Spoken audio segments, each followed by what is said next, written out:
menjadi tersangka tidak hanya sekarang Baradae, tetapi juga ada ajudan istri Ferdi Sambo ya, yang dijerat dengan pasal pembunuhan berencana. Hati-hati juga dengan Nyonya Ferdi Sambo. Kalau dia tidak menyampaikan hal yang sesungguhnya, bisa jadi kemudian dia terkena jerat tindak pidana juga. Kami keluarga menunggu keadilan. Akhirnya di negara kita ini berjalan hukum yang berlaku sesuai dengan perbuatannya masing-masing. Kepada Ibu Putri, kiranya Ibu Putri jangan selalu sembunyi di balik layar. Tampillah ke permukaan. Sekarang sudah polisi menetapkan Bapak Ferdi Sambo selaku tersangka. Jangan lagi menyembunyikan diri. Jujurlah terhadap penyidik. Kepada pengacaranya agar kami bisa segera ketemu kan, karena waktunya kan takut habis ya. 2 hari terpaksa kami harus segera putuskan apakah bisa dilindungi atau tidak. Dan asesmen psikologis itu kan bukan hanya untuk memberikan bantuan pemulihan kondisi psikologis, tetapi juga untuk bagian dari investigasi untuk menelaah lebih dalam tentang materi kasus. Oke. Dengan ditetapkannya Putri Chandrawati sebagai tersangka, maka otomatis tuduhan pelecehan seksual terhadapnya atas kasus ini terpatahkan. Maju terus Polri dalam mengusut kasus ini. Karena kalau kasus ini tidak terselesaikan dengan baik, maka nama baik Polri akan menjadi pertaruhan besar. Tidak bisa mengelak, tersangka Putri Chandrawati terekam melakukan ini di lokasi pembunuhan Brigadir J. Akhirnya Putri Chandrawati ditetapkan sebagai tersangka kasus pembunuhan berencana Brigadir J. Polisi ungkap bukti rekaman CCTV. Aktivitas Putri Chandrawati di lokasi pembunuhan Brigadir J. Istri mantan Kadif Propam Polri Irjen Ferdi Sambo, Putri Chandrawati akhirnya ditetapkan sebagai tersangka. Penetapan tersangka Putri Chandrawati itu diurai Irwasum Polri Komjen Pol Agung Budi Marioto dalam konferensi pers di Mabes Polri Jumat 19 Agustus 2022. Diungkap Komjen Pol Agung Budi Marioto, polisi telah memeriksa Putri Chandrawati sebanyak 3 kali.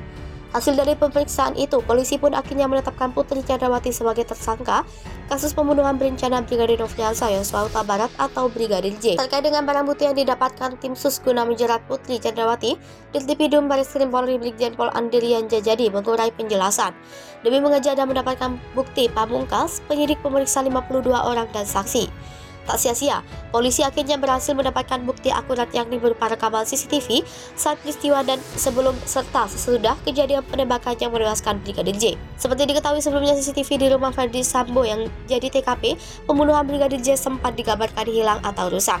Bukti pamungkas itu didapat polisi usai melakukan pemeriksaan intensif terhadap istri Ferdi Sambo. Hingga akhirnya, tim sus mendapatkan 2 bukti yang menjerat Putri Chandrawati ke dalam kasus pembunuhan berencana. Bukti CCTV tersebut rupanya merekam momen saat Putri Chandrawati ada di lokasi TKP dan rumah pribadinya saat pembunuhan Brigadir J dilaksanakan. Akhirnya Putri Chandrawati ditetapkan sebagai tersangka kasus pembunuhan berencana Brigadir J. Polisi ungkap bukti hingga CCTV yang akhirnya bisa ditemukan lagi. Lantaran hal tersebut, Putri Chandrawati pun dikenakan pasal yang sama dengan sang suami Ferdi Sambo dan 2 tersangka lainnya yakni Kuatmaruf Bribka RR, yaitu pasal kasus pembunuhan berencana. Kendati sudah ditetapkan sebagai tersangka, Putri Chandrawati nyatanya tak langsung ditahan. Terkait hal tersebut, polisi punya alibi. Akhirnya terbongkar dosa AKBP Jerry Siagian jadi kaki tangan Ferdi Sambo, bawa amplop tebal ke LPSK. Berikut ini Wadireskrimum Polda Metro Jaya nonaktif AKBP Jerry Siagian dalam kasus Irjen Ferdi Sambo setelah membunuh Brigadir Nofriansah Yosua Huta Barat alias Brigadir J. Wadireskrimum Polda Metro Jaya nonaktif AKBP Ferdi Siagian ternyata punya peran besar dalam kasus Irjen Ferdi Sambo setelah membunuh Brigadir Nofriansah Yosua Huta Barat alias Brigadir J. AKBP Ferdi Siagian merupakan sosok yang terus berupaya agar istri Ferdi Sambo, Putri Chandrawati, dilindungi Lembaga Perlindungan Saksi dan Korban. Dari pengakuan Wakil Ketua LPSK Edwin Partogi Pasaribu, membeberkan kronologi awal mula adanya desakan untuk memberikan perlindungan kepada Putri Chandrawati. Kendati begitu, dalam pertemuan tersebut tidak hanya dihadirkan oleh perwakilan dari LPSK bersama Polda Metro Jaya, melainkan ada perwakilan kementerian atau lembaga lain, misal dari Kementerian PPA, Komnas Perempuan, KPAI, staf kantor Presiden, dan ada dari LSM serta psikolog. Dari pertemuan tersebut dikeluarkan kehendak kalau pihak mengundang dalam hal ini Polda Metro Jaya untuk segera keluarkan perlindungan Putri Chandrawati. Hanya saja saat itu LPSK, kata Edwin, tidak bisa mengaminkan permintaan tersebut karena memang ditemukan adanya kejanggalan atas permohonan perlindungan yang dilayangkan Putri.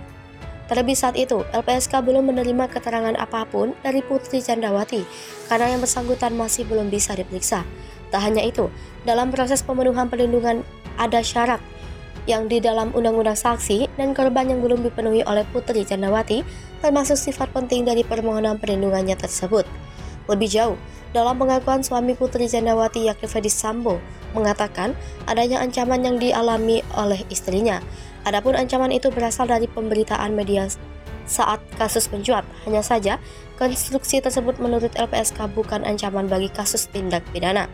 Dalam keterangannya, Edwin mengatakan rapat atau forum itu sendiri dipimpin oleh Wakil Direktur Reserse Kriminal Umum AKBP Jerry Siagian. Hanya saja, Edwin tidak menjelaskan secara detail siapa pihak yang mendesak pihaknya untuk memberikan perlindungan kepada Putri Chandrawati. Kabid Humas Polda Metro Jaya Kombes Endra Zulpan lalu memberikan tanggapan. Zulpan menyebut pihaknya menyerahkan segala perkembangan perkara yang berkaitan dengan kasus pembunuhan Brigadir J kepada Mabes Polri. Disinggung kembali mengenai sosok AKBP Jerry Raymond Siagian, apakah mengadakan rapat di Polda Metro, Zulpan enggan berkomentar lebih lanjut. Menurutnya, semua proses penyelidikan kasus itu telah menjadi wewenang sepenuhnya dari pihak tim sus dan Itsus yang dibentuk oleh Kapolri. Ia hanya menjawab agar kabar ini dikonfirmasi ke Mabes Polri. Sekedar informasi, AKBP Jerry Raymond Siagian telah dicopot dari jabatannya sebagai Wadir Krimum Polda Metro Jaya. Ia juga terlibat dalam pengerusakan tempat kejadian perkara. Anak buah Irjen Fadil Imron itu langsung ditahan di sel khusus Makobrimob Kelapa II, Depok, Jakarta Barat untuk menjalani pemeriksaan. Ada amplop uang tebal. Peristiwa pemberian amplop terjadi beberapa hari setelah kabar kasus pembunuhan Brigadir J mencuat. Edwin Patogi Pasar Ibu mengungkapkan kondisi pemberian amplop itu membuat staf LPSK kaget dan syok, sehingga staf tersebut tidak menanyakan lebih detail tujuan pemberian amplop coklat itu. Edwin kemudian mengungkapkan kronologi kejadian perkara pemberian amplop tersebut. Ketika itu, 2 orang staf LPSK mendatangi kantor Propam Polri untuk melakukan koordinasi dengan Ferdy Sambo terkait pengajuan permohonan perlindungan termasuk untuk Baradae. Edwin menyebutkan peristiwa pemberian amplop itu terjadi saat salah satu staf LPSK sedang menunaikan ibadah sholat di Masjid Mabes Polri, sedangkan satu staf LPSK lainnya masih menunggu di ruang tunggu kantor Propam. Dia mengatakan pesan yang disampaikan itu berupa map yang di dalamnya berisi amplop berwarna coklat dengan ketebalan masing-masing amplopnya 1 cm. Kendati demikian, belum sampai dibuka isi amplop tersebut, seorang staf LPSK itu langsung menolak dan meminta untuk amplop itu dikembalikan.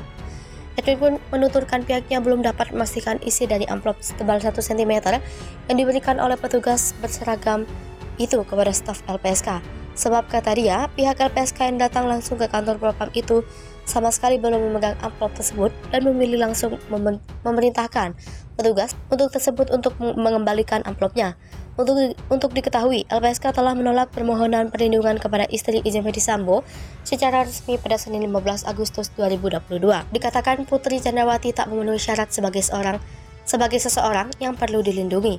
Di sisi lain, barang bukti kunci CCTV di rumah Ferdy Sambo ternyata diambil Wadireskrimum Polda Metro Jaya AKBP Jerry Raymond Siagian. Sebelum skenario terungkap, dia ikut aktif olah TKP.